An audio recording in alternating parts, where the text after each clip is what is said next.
It cost just €6.5 million to make, but tonight the Wind That Shakes the Barley got a blockbuster reception when it had its Irish premiere in the county where most of the film was shot.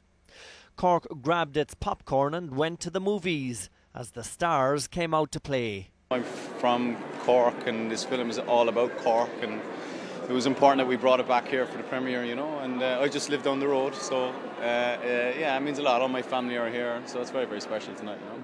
Has it sunk in yet? You kind of feel a little bit separate from the whole thing. I mean, the joy for me was being involved in it. This is about sharing the celebration. It's fantastic. I am just over the moon. It's amazing.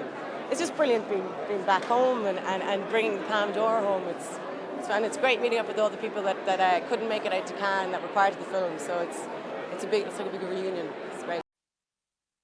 It cost just €6.5 million to make, but tonight the Wind That Shakes the Barley got a blockbuster reception when it had its Irish premiere in the county where most of the film was shot.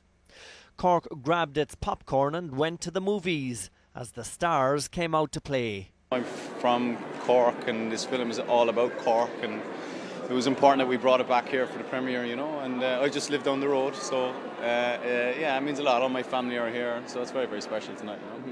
Has it sunk in yet? You kind of feel a little bit separate from the whole thing. I mean, the joy for me was being involved in it. This is about sharing the celebration. It's fantastic. I am just over the moon. It's amazing.